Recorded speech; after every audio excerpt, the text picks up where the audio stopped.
కడుపు మంటను చల్లార్చి ప్రాణానికి హాయినిచ్చే యాంటాసిడ్ మాత్రల వాడకంలో జాగ్రత్తగా ఉండాలని హెచ్చరిస్తున్నారు డాక్టర్లు. యాంటాసిడ్ మాత్రలు ఎంత మంచివైనా వీటికి ఒక పరిమితి ఉంది. అవసరం లేకపోయినా అదే పనిగా దీర్ఘకాలం వాడితే మేలు కన్నా కీడే ఎక్కువ జరుగుతుందని ఇప్పటికే అనేక అధ్యయనాల్లో వెల్లడైంది.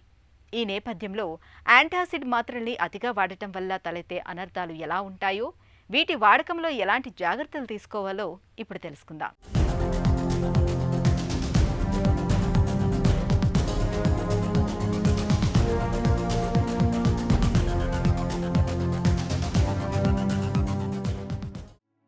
మనం తిన్న ఆహారం జీర్ణం కావటంలో జీర్ణాశయంలోని ఆమ్లం కీలక పాత్ర పోషిస్తుంది. జీర్ణాశయ కణాల నుంచి పుట్టుకొచ్చే ఇది ఎంజైమ్లను ప్రేరేపిస్తూ ఆహారం జీర్ణమయ్యేలా చేస్తుంది. కాల్షియం, మెగ్నీషియం, ఐరన్, B12 వంటి లవణాలు, ఖనిజాలు, విటమిన్లను శరీరం గ్రహించుకోవటానికి తోడ్పడుతుంది. మరోవైపు జీర్ణాశయం గోడలోని ఇతర కణాలు బైకార్బోనేట్ జిగురును ఉత్పత్తి చేస్తూ ఉంటాయి. ఇవి ఆమ్లం గాఢత పెరగకుండా, సున్నితమైన జీర్ణాశయం గోడ దెబ్బతినకుండా కాపాడుతూ ఉంటాయి. కొందరిలో ఈ ఆమ్లం అవసరానికి మించి ఉత్పత్తి అవుతూ ఉంటుంది. జీర్ణాశయాన్ని దాటుకుని వచ్చేస్తుంటుంది.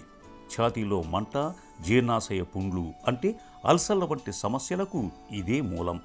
ఆమ్లం పైకి ఎగదండుకుని వస్తే అన్నవాహిక గోడను చికాకుకు గురి చేయొచ్చు, వాచిపోయేలా చేయొచ్చు.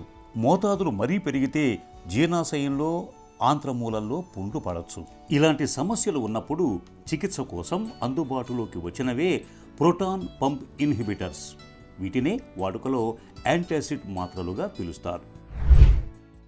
యాసిడ్ తగ్గించే మాత్రలు చాలా రకాలు ఉంటాయి. పూర్వకాలంలో సిమిటిడిన్, రానిటిడిన్ అనే ట్యాబ్లెట్లు ఉండేవి. చాలా మైల్డ్ ట్యాబ్లెట్స్. ఈ మధ్యకాలంలో ప్రోటాన్ పంప్ ఇన్హిబిటర్స్ అని యాసిడ్ని బాగా తగ్గిస్తాయి. పెంటోప్రజాలు, రావిప్రజాలు, ఎస్ఎమప్రోజాలు అనే ట్యాబ్లెట్స్. ఈ ట్యాబ్లెట్స్ దురదృష్టవశాత్తు మన ఇండియాలో మందులు ఓవర్ ది కౌంటర్ కొనేసుకుంటారు. అమెరికాలో లాగా, యూరోప్లో లాగా రిస్ట్రిక్షన్ లేదు. కాబట్టి చాలామంది ఏదైనా ప్రాబ్లం రాగానే ట్యాబ్లెట్లు వాడుకుంటారు. ఈ ట్యాబ్లెట్ నా ఉద్దేశంలో అవసరానికి మితిగా ఎక్కువగా వాడుతున్నారు.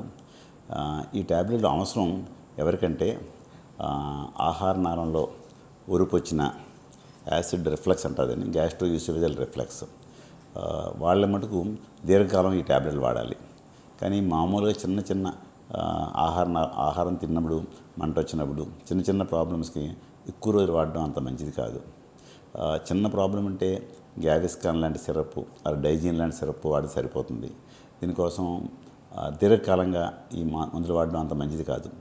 ఈ దీర్ఘకాలంగా మందులు వాడడం వల్ల, అవసరం లేకుండా మందులు వాడడం వల్ల పొట్టలో యాసిడ్ తగ్గిపోయి ఇన్ఫెక్షన్ తొందరగా వచ్చే ప్రమాదం ఉంది. మన దగ్గర చాలామంది పొట్ట ఉబ్బినా, తేన్పులు వస్తున్నా, కింది నుంచి గ్యాస్ పోతున్నా, ఏమాత్రం కడుపు నొప్పిగా ఉన్నా వెంటనే యాంటాసిడ్ మందులు వేసుకుంటూ ఉంటారు. ఇలా పొట్టలో తలెత్తే ప్రతి చిన్న సమస్యకు యాంటాసిడ్లను వాడటం, డాక్టర్ సలహా లేకుండా సొంతంగానే ఈ మందుల్ని వాడటం వల్ల లేనిపోని సమస్యలు తలెత్తే ప్రమాదం ఉంటుంది. చాలా కాలం పాటు ఈ మాత్రల్ని వాడటం వల్ల విరేచనాల ముప్పు పొంచి ఉంటుంది. ఇమ్యూనిటీ తక్కువగా ఉన్నవారికి, వృద్ధులకు, ఆసుపత్రిలో చేరి చికిత్స తీసుకుంటున్న వారికి, కొన్ని రకాల యాంటీబయాటిక్స్ వాడే వారికి యాంటాసిడ్ మందుల మూలంగా విరేచనాలు పట్టుకునే అవకాశాలు ఎక్కువగా ఉంటాయి. ఈ మందుల మూలంగా చిన్న పేగుల్లో బ్యాక్టీరియా ఎక్కువగా వృద్ధి చెందే అవకాశం ఉంది. దీంతో పేగుల్లో ఇన్ఫెక్షన్లు తలెత్తవచ్చు. ఫలితంగా విరేచనాలతో పాటు వికారం, వాంతి, ఆకలి వేయకపోవటం వంటి సమస్యలు మొదలవచ్చు. ఏళ్ల కొద్దీ యాంటాసిడ్లను వాడుతున్నప్పుడు ఎముకలు గుల్లబారటం, విటమిన్ల లోపాలు, నిమోనియా వంటివి కనిపిస్తూ ఉంటాయి. గుండె జబ్బు, పక్షవాతం, క్యాన్సర్ల చికిత్సలకు వాడే మందుల ప్రభావాన్ని యాంటాసిడ్లు గణనీయంగా ప్రభావితం చేసే ప్రమాదం కూడా ఉంటుంది. పేషెంట్కి అల్సర్ వచ్చినప్పుడు, అల్సర్ అంటే పొట్ట పైభాగంలో మంట వస్తుంది. ఆ మంట భోజనం ముందు వస్తుంది. ఈ మంట దీర్ఘకాలంగా వస్తుంది. అన్నం తింటే తగ్గుతుంది. ఇలా వచ్చిన వాళ్ళు పరీక్ష చేయించుకొని, ఎండోస్కోపీ చేయించుకొని అల్సర్ ఉందని కన్ఫర్మ్ చేసిన తర్వాత వాళ్ళకి ఈ యాసిడ్ తగ్గించే మందులతో పాటు H. pylori అనే క్రిమిని తగ్గించే మందులు కూడా వాడాల్సి వస్తుంది అల్సర్ ఉన్నప్పుడు. ఇది కూడా ఎక్కువ రోజులు వాడాల్సిన అవసరం లేదు. 15 రోజులు కోర్సు వాడితే క్లారిత్రోమైసిన్, అమాక్సిసిలిన్, ఆ తర్వాత యాంటాసిడ్ ట్యాబ్లెట్స్, యాసిడ్ తగ్గించే ట్యాబ్లెట్స్ 15 రోజులు వాడితే అల్సర్ పూర్తిగా మానిపోతుంది. వీళ్ళు కూడా దీర్ఘకాలంగా మందులు వాడాల్సిన అవసరం లేదు. దీర్ఘకాలంగా మందులు వాడాల్సిన పేషెంట్లు ఎవరంటే యాసిడ్ రిఫ్లక్స్ ఉన్నవాళ్ళు, అంటే స్టమక్ నుంచి యాసిడ్ ఆహార నాళంలోకి వచ్చి గుండె మంటతో బాధపడుతున్న వాళ్ళు మటుకు దీర్ఘకాలంగా ఈ మందులు వాడాలి. రెండో ప్రాబ్లం ఏంటంటే గుండెలో మంట వచ్చినప్పుడు, గుండెలో మంట ప్రతిదీ కూడా యాసిడ్ వలన వచ్చిన మంట కాదు. ఒక్కోసారి హార్ట్ ప్రాబ్లం ఉన్న వాళ్ళకి కూడా గుండెలో మంట రావచ్చు. అప్పుడు వాళ్ళు గమనించాలి, నడిస్తే మంట వస్తే అది గ్యాస్ట్రిక్ మంట కాదు. సో వీళ్ళు పొరపాటున అది యాసిడ్ మంట అనుకుని ఈ యాంటాసిడ్ మాత్రలు వాడితే వాళ్ళు హార్ట్ ప్రాబ్లంతో చనిపోయే ప్రమాదం ఉంటుంది. హార్ట్ ప్రాబ్లం ఉన్నవాళ్ళు సో అది హార్ట్ ప్రాబ్లం అవునా కాదని నిర్ధారించుకునే మాత్రమే ఈ యాసిడ్ మాత్రలు వాడాల్సి వస్తుంది. యాంటాసిడ్ మాత్రలు అమృత గుళికలు లాంటివి. వీటిని సరిగ్గా వాడుకుంటే పొట్టలో సమస్యలు ఇట్టే తగ్గిపోతాయి. అయితే వీటిని చాలా కాలం పాటు వాడటం ఏమంత శ్రేయస్కరం కాదు. ముఖ్యంగా కొన్ని రకాల సమస్యలకు యాంటాసిడ్లను స్వల్పకాలం పాటు మాత్రమే వాడుకోవాలి. ఛాతీలో మంటతో బాధపడుతున్నప్పుడు 2 వారాల పాటు యాంటాసిడ్లను వాడుకుంటే సరిపోతుంది. అవసరమైతే 15 రోజుల చొప్పున ఏడాదికి మరో 2 సార్లు వేసుకోవచ్చు. అల్సర్లు గల వారికైతే నెల నుంచి 2 నెలల పాటు యాంటాసిడ్లను వాడుకోవాల్సి ఉంటుంది. పొట్టలో హెలికోబ్యాక్టర్ పైలోరీ ఇన్ఫెక్షన్ ఉన్నప్పుడు 2 నుంచి 4 వారాల పాటు యాంటాసిడ్ మాత్రాన్ని వాడుకుంటే సరిపోతుంది. కొందరికి గ్యాస్ ట్రబుల్, అజీర్తి, ఛాతీలో మంట, ఆకలి లేకపోవడం వంటి లక్షణాలు వేధిస్తున్నా గ్యాస్ట్రోస్కోపీ పరీక్షలో ఎలాంటి మార్పులు కనిపించవు.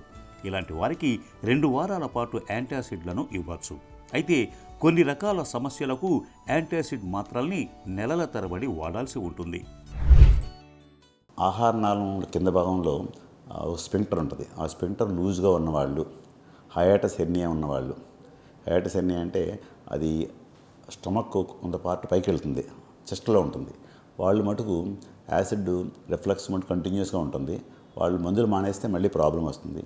వాళ్ళు దీర్ఘకాలంగా మందులు వాడాలి. వాడకపోతే మళ్ళీ ప్రాబ్లం వస్తుంది, మళ్ళీ మంట వస్తుంది, ఆహార నాళంలో చిన్న చిన్న పుళ్ళు పడతాయి. వీళ్ళు దీర్ఘకాలంగా వాడకపోతే ఆ పుళ్ళు పెద్దవయ్యి నేరో అయిపోయే, అంటే మూసుకుపోయే అవకాశం ఉంటుంది. వీళ్ళు మటుకు దీర్ఘకాలంగా క్రమం తప్పకుండా మందులు వాడాలి. యాంటాసిడ్ ట్యాబ్లెట్ల వల్ల కానీ, యాంటాసిడ్ ఇంజక్షన్ వల్ల కానీ క్యాన్సర్ వచ్చే ప్రమాదం మటుకు లేదు. కానీ అనవసరంగా మందులు వాడితే వేరే ఇన్ఫెక్షన్ వచ్చే ప్రమాదం ఉంది, ఇన్ఫెక్షన్ వచ్చే అవకాశం ఉంది, క్యాన్సర్ వచ్చే అవకాశం మటుకు లేదు. యాంటాసిడ్ మందుల్ని ఉన్నట్టుండి మానేయటం కూడా అంత మంచిది కాదు.